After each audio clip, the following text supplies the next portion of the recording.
तो hello everyone, welcome back to IVFL Bharat. मैं निखिल अग्रवाल आपका आज फिर से स्वागत करता हूं अपने एक नए ब्लॉग में, जिसमें कि आज हम करने वाले हैं असाइनमेंट नंबर 13 का क्वेश्चन नंबर 1।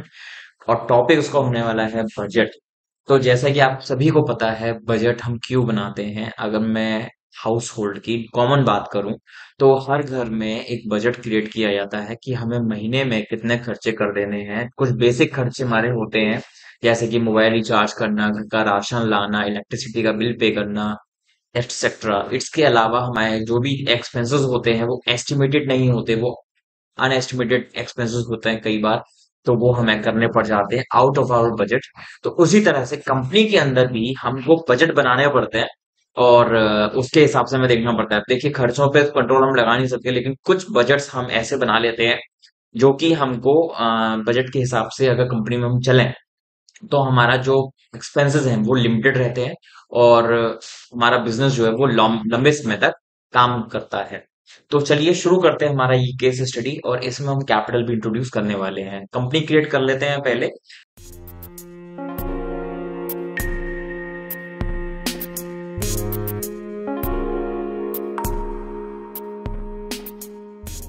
तो सामने खुली हुई है कंपनी क्रिएशन विंडो हमारे लिए, और यहाँ पे हम बना लेते हैं assignment number 13 and it is question number 1।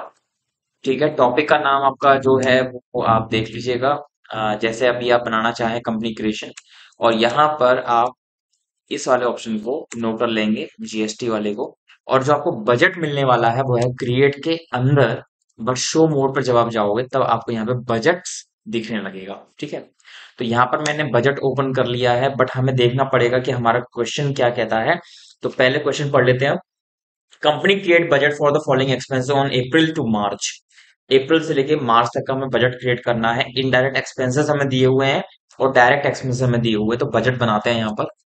Indirect expenses from 1 April to March, तो यहाँ पे हमने बना लिया। ग्रुप हमें दिया हुआ है, ग्रुप का नाम हम ले लेते हैं यहाँ पर इनडायरेक्ट एक्सपेंसेस। और यहाँ पे ये दो ऑप्शंस दिए हुए हैं जिसको मैं आपको सेपरेटली करके बताऊंगा। फिलहाल मैं ले रहा हूँ ऑन क्लोजिंग बैलेंस। ठीक है, और ये जो मेरे को टोटल एक्सपेंसेस दिए हुए इनडायरेक्ट वाले, टोटल एक्सपेंसेस मैं देख लेता हूँ इसमें कितने दिए हुए हैं। 1 लाख, 1 लाख एंड 1 लाख। ठीक है, 1 लाख रुपीज का क्लोजिंग बैलेंस है, और यहाँ पे हमें लेजर्स जो दिए हुए हैं वो हमें लेजर बनाने पड़ेंगे। तो हम यहाँ पर क्रिएट का ऑप्शन नहीं मिलता हमको, हम यहाँ पे ऑल्ट सी करके लेजर बनाएंगे। पहला लेजर में दिया हुआ है यहाँ पे सैलरी का, अंडर इनडायरेक्ट एक्सपेंसेस। ठीक है, ऑन क्लोजिंग बैलेंस ले रहे हैं, सैलरी का बजट है 50,000 रुपए का। दूसरा लेजर हम बनाते हैं यहाँ पर rent, indirect expenses, on closing balance 50,000 रुपए का। तीसरा लेजर हम बनाते हैं यहाँ पर advertisement, indirect expenses, on closing balance 1 lakh. Fourth expense alt C office expenses, indirect expenses, यहाँ पर हमने बना लिया इसको 40,000। और लास्ट है इसमें कमीशन, इनडायरेक्ट एक्सपेंसेस, और यहाँ पे हमने इसको बना लिया 60,000 रुपए का। तो ऐसे करके हमने जो 3 लाख रुपीज का हमने उसको बाइफरकेट कर दिया है डिफरेंट एक्सपेंसेस में। और ये काम हमारा पूरा हो जाता है। इसके बाद में एक और बजट हम बनाएंगे डायरेक्ट एक्सपेंसेस का, सेम इसी तरह से। पीरियड रहेगा 1 अप्रैल से 31 मार्च। ग्रुप है इसमें हमारे पास direct expenses, on closing balance हम ले रहे हैं, और ये टोटल एक्सपेंस हमारे हो रहे हैं 3,50,000। ठीक है, टोटल एक्सपेंस 3,50,000 रुपीज का। और लेजर में आ जाते हैं, लेजर हमें दिए हुए हैं, पहला है वेजेस, इनडायरेक्ट एक्सपेंस नहीं होगा, ये डायरेक्ट एक्सपेंस होगा। क्लोजिंग बैलेंस रहने दीजिए और 50,000। सेकेंड लेजर है हमारा carriage, direct expenses, ledger amount is 50,000। Fuel 1 lakh. Fuel के बाद में आता है ऑयल, डायरेक्ट एक्सपेंसेस 50,000। और लास्ट एक्सपेंस है हमारा पावर, डायरेक्ट एक्सपेंस, एंड यहाँ पर हो जाता है 1 लाख, ठीक है। टोटल एक्सपेंस जो हमारे 3.5 लाख रुपए के थे वो हमने बाइफरकेट कर दिए हैं यहाँ पर, 1 लाख, 1 लाख, 50,000, 50,000, 50,000, ठीक है। हमने इसको करवा दिया एक्सेप्ट। ये तो हो गया हमारा बजट बनाने का काम। अब आगे चलते हैं और हम चलते हैं किस तरीके से हमको अपना काम आगे बढ़ाना है। इसमें डेट्स का भी ध्यान रखेंगे। तो हमें यहाँ पर ओपनिंग बैलेंस दिया हुआ है, कैश इन हैंड दिया हुआ है, कैश इन बैंक दिया हुआ है। क्रिएट कर लेते हैं पहले laser of bank under bank account. Bank का नाम नहीं पता है हमको, नहीं बताया हुआ है, तो यहाँ पर हमने इसको बना लिया बैंक 5 लाख, ठीक है। ओपनिंग बैलेंस बाहर आते हैं, ऑल्टर में आ जाते हैं और यहाँ पे हमें जो कैश का लेजर ऑलरेडी दिया हुआ होता है उसको ऑल्टर कर लेते हैं और यहाँ पे हमें कैश का बैलेंस दिया हुआ है 10 लाख, ठीक है। 10 लाख रुपीज का ये हो गया। उसके बाद हम वापस चलते हैं क्रिएट के अंदर और हमें एक लेजर और बनाना होता है कैपिटल का, ठीक है। कैपिटल का लेजर हमने बनाया और यहाँ पर हमने टोटल जो डाल दिया 15 लाख रुपए हमने डाल दिया है। ये फर्स्ट एंट्री हमारी हो जाती है 1 अप्रैल को। उसके बाद 1 मई 1.5 हम एक्सपेंस कर रहे हैं, सैलरी कैश में पेमेंट कर रहे हैं। सैलरी ले लीजिए, अमाउंट सैलरी का है 60,000 रुपीज कैश में, एक्सेप्ट करवा दिया हमने सैलरी। उसके बाद में हम चलते 2 मई, पेमेंट ऑफ वेजेस, अमाउंट है 45,000, पेमेंट कर रहे हैं कैश में। दूसरी एंट्री हो जाती है। थर्ड एंट्री हमारी है 31 मई, एडवर्टीजमेंट, एडवर्टीजमेंट चेक से पेमेंट कर रहे हैं, अमाउंट है 1,25,000 बैंक, ठीक। नेक्स्ट एंट्री है 2 जून। 2 जून में हम एंट्री कर रहे हैं रेंट पेमेंट की। रेंट पे कर रहे हैं हम बैंक के थ्रू, अमाउंट रहेगा 50,000 रुपीज। Next is 1 August. 1 अगस्त को हम पेमेंट कर रहे हैं oil, payment amount is 65,000 cash में। Next is 31 August, payment of fuel, amount is 80,000 rupees. Date is 31 August, payment through बताया हुआ नहीं है, कैश में कर देते हैं। उसके बाद में आ जाइए कैरेज। कैरेज का पेमेंट हम कर रहे हैं 1 सितंबर को एंड अमाउंट है 60,000 rupees.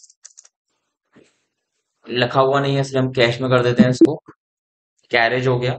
Next is 2 September, payment of office expenses, amount is 48,000 rupees. Payment बताया हुआ है हमें कैश में, कैश कर दीजिए। और लास्ट एंट्री इस क्वेश्चन की हमारी कमीशन। कमीशन का पेमेंट हमें कैश में करना है, डेट है 1 अक्टूबर, अमाउंट इज 50,000 रुपीज। यहाँ पर आप कर दीजिए इसको कैश में। यहाँ पर आपकी आगे सारी एंट्रीज इस क्वेश्चन की पूरी हो जाती है और जो हमें रिपोर्ट देखनी है वो आपको देखनी होगी P&L में। आने के बाद में आप खोलेंगे यहाँ पे डायरेक्ट एक्सपेंसेस, ओपन करिए और यहाँ पर आपको प्रेस करना पड़ता है F10।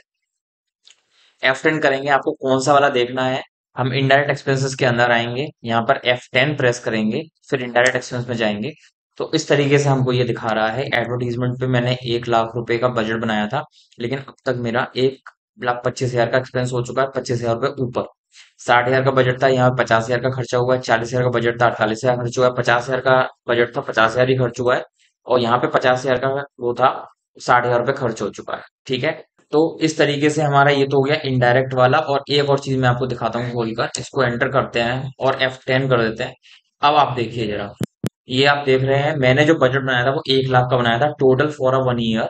बट यहाँ पर क्या दिखा रहा है, 7 लाख। ये क्यों दिखा रहा है, क्योंकि मैंने ऑन क्लोजिंग बैलेंस लिया था वहां पर। लेकिन जैसे ही मैं वहां पर चेंज कर देता हूँ, ऑल्टर में जाते हैं, यहाँ पे मैं जो बजट ले रहा हूँ इनडायरेक्ट एक्सपेंसेस के अंदर चलते हैं, सबका चेंजेस कर देंगे। क्लोजिंग बैलेंस की जगह नेट ट्रांजेक्शन और लेजर को यस करके हम यहाँ पर कर देते हैं इन सबको भी ऑन नेट ट्रांजेक्शन। ये भी नेट ट्रांजेक्शन, नेट ट्रांजेक्शन और नेट ट्रांजेक्शन, ठीक है। ऐसे ही हम कर देते हैं डायरेक्ट एक्सपेंस के अंदर आकर yes on net transaction, net transaction, net transaction, on net transaction, on net transaction, ठीक है। अब इतना करने के बाद में हम रिपोर्ट चेक करते हैं। आप आ जाइए पी एंड एल के अंदर, प्रॉफिट्स एंड लॉस में डायरेक्ट एक्सपेंसेस में आओ। यहाँ पर आप F10 दबाओ। पहले तो आपको मैं ग्रुप का हिसाब से दिखाता हूँ डायरेक्ट एक्सपेंसेस का वेरिएंस। अब आप एक चीज देख सकते हो, मेरा जो डायरेक्ट एक्सपेंस टोटल एक्सपेंस था वो अभी कितना बजट मैंने बनाया, जो खर्च हुआ उस हिसाब से बजट बना हुआ है यहाँ पर। एक्चुअल बजट ये है, this is a budget figure, this is the actual figure and this is the variance. ठीक है, अब मैं आपको दिखाता हूँ इंडिविजुअल। कैरिश पे आ जाइए। कैरिश के हिसाब से अब आप देखेंगे यहाँ पर ये डायरेक्ट एक्सपेंसेस हुए हैं, डिस्ट्रीब्यूशन हो चुका है, क्योंकि अभी तक मेरा जो काम है वो अक्टूबर तक ही हुआ है। ठीक है, इसने जो कैरिश का बनाया है, हमारा जो कैरिश खर्च हुआ है वो सितंबर में हुआ है, और ये हमें बता रहा है अब तक आपका 4 हर महीने के हिसाब से इसने डिस्ट्रीब्यूशन कर दिया है। और वेरिएंस देखेंगे तो एक स्टेप आगे हम बढ़ेंगे जब, तो यहाँ पे आपको वेरिएंस दिखा देगा। यहाँ पर मैंने कोई एक्सपेंस किया नहीं था, इसलिए वेरिएंस पॉजिटिव है। और यहाँ पर मेरा जो वेरिएंस है वो इसकी वजह से आ रहा है क्योंकि मेरा सितंबर में जो खर्चा होना चाहिए था गैरेज पर वो 4,109 खर्च होना चाहिए था, बट मैंने उस महीने पर 8,500 खर्च कर दिए हैं, और मेरा जो वेरिएंस आ रहा है वो 55,890 आ रहा है। इसी चीज को मैं फ्यूल के हिसाब से दिखाता रहता हूँ आपको। फ्यूल का जो उसने डिस्ट्रीब्यूशन किया है अब तक का, अक्टूबर तक का इसने बजट बना के दे दिया है मुझे, हर मंथली आपको इतना इतना खर्च करना है, बट मैंने जो एक्सपेंस किया वो खर्च किया मैंने अगस्त में 80,000 रुपीज, जिसकी वजह से बजट में वेरिएंस आया 71,506 रुपए का। ठीक है, इसके हिसाब से अब मैं दिखाता हूँ आपको इनडायरेक्ट एक्सपेंसेस का बजट, जिसमें मैं एडवर्टीजमेंट के अंदर जा रहा हूँ। एडवर्टीजमेंट के अंदर आ गए, यहाँ पे मैंने F10 किया और इनडायरेक्ट एक्सपेंस में गए। अब ये देखिए, टोटल जो एडवर्टीजमेंट का बजट बनाया था, मैं 1 लाख बनाना था, बट अभी हमारा अक्टूबर तक का काम हुआ है तो उसने डिस्ट्रीब्यूशन कर दिया है इतने इतने रुपए से, जो कि उसने इतने रुपए का ही बजट मेरे को बना कर दिया है। बाकी का आगे का काम हुआ नहीं है, इसलिए उसने बजट पूरा तरीके से मेरे को दिखाया नहीं है। बट अगर मैं कंपैरिजन करता हूँ, मई मंथ में मेरा एडवर्टीजमेंट पे एक्सपेंस हुआ था, जो जो बजट मेरे को बताया हुआ है टैली नहीं 8,493, लेकिन मैंने खर्च कितना कर दिया 1,25,000 रुपए, जिसकी वजह से मेरा जो वेरिएंस आ रहा है वो 1,16,506 आ रहा है। अब देखिए, कई बार क्या होता है, मेरे को पॉकेट मनी मिलती है मान लीजिए 10,000 रुपए, मेरे को अब वो 10,000 रुपए पूरे खर्च करने हैं, तो अगले महीने मेरे को पॉकेट मनी 10,000 रुपए भी मिलेगी। बट इन केस अगर आप उसमें से 5,000 रुपए बचा लेते हो, ठीक है, बचाने के बाद में आप जब अगले महीने जाओगे तो आपके पास कितना पॉकेट मनी बचा हुआ होगा, 15,000 रुपए। तो इस हिसाब से भी आप यहाँ पर कर सकते हो, जैसे कि हमारे इसमें भी था, मैंने पिछले महीने कोई खर्च नहीं किया था, तो मेरा यहाँ तक का बजट कितना हो गया, लगभग 16,000 रुपए। मैंने 1,25,000 रुपए खर्च कर दिया, यहाँ तक का मेरे को कुछ भी अभी खर्च नहीं हुआ, यानी मेरा 58,630 का बजट अभी तक अप्रूव हुआ था, जिसमें से मैंने 1,25,000 रुपए खर्च कर दिए। तो एक्चुअल बजट आप यहाँ से निकालेंगे जो टोटल में से। अब ये देखिए, टोटल बजट आपका ये आपका डिफरेंस आ रहा है, लेकिन जब आप अगला खर्च नहीं करोगे, पूरे साल का जो भी बजट है आपका एडवर्टीजमेंट पे 1 लाख रुपए का था, तो आपका जो वेरिएंस है वो 25,000 का वेरिएंस रह जाएगा, क्योंकि आप ऑलरेडी 1,25,000 रुपए खर्च कर चुके हो। और ये आपका वेरिएंस नहीं आएगा, आपका वेरिएंस यहाँ पर दिखाएगा जब आपका फाइनल मार्च में बजटिंग का काम हो जाएगा। तो इस तरीके से आप बजट बनाते हैं एक्सपेंसेस को कंट्रोल करने के लिए। कुछ लोग एडवर्टीजमेंट को कंट्रोल करने के लिए बजट बनाते हैं, कुछ लोग परचेजेस को कंट्रोल करने के लिए बनाते हैं, और कुछ लोग सेल्स को टारगेट करने के लिए बजट बना के रखते हैं। तो इस तरीके से आप टैली का यूज कर सकते हो बजट को बनाने के लिए और अपनी प्लानिंग को इनिशिएट करने के लिए, जो भी आपने किया है। तो ये आपने देखा पी एंड एल किस तरीके से हमने बनाया, और बैलेंस शीट का वैसे तो जरूरत नहीं है, but in case you want to see, तो ये आपका बैलेंस शीट का फेस है। और इस क्वेश्चन का जो लिंक है गूगल ड्राइव को, वो मैं ऑलरेडी डाल चुका हूँ डिस्क्रिप्शन में से, आप उठा लीजिए और उसको आप करके देखिए। जो भी डाउट्स होंगे कमेंट सेक्शन में हमसे डिस्कस कर सकते हैं। पसंद आया हो वीडियो तो लाइक शेयर कर लीजिएगा, और हाँ, चैनल को सब्सक्राइब जरूर करिएगा। सब्सक्राइब करने से ही हमें थोड़ा मोटिवेशन मिलता है, और हम आपके लिए फर्दर वीडियोस लाने के लिए और ज्यादा केस स्टडीज को प्रिपेयर करते हैं और आपके सामने लेकर आते हैं। तो गुड बाय करते हैं, आज का ये केस स्टडी इतना ही, तब तक के लिए नेक्स्ट वीडियो लेके जल्दी ही आपके सामने आएंगे। तब तक के लिए good bye, see you soon, thanks for watching, bye bye.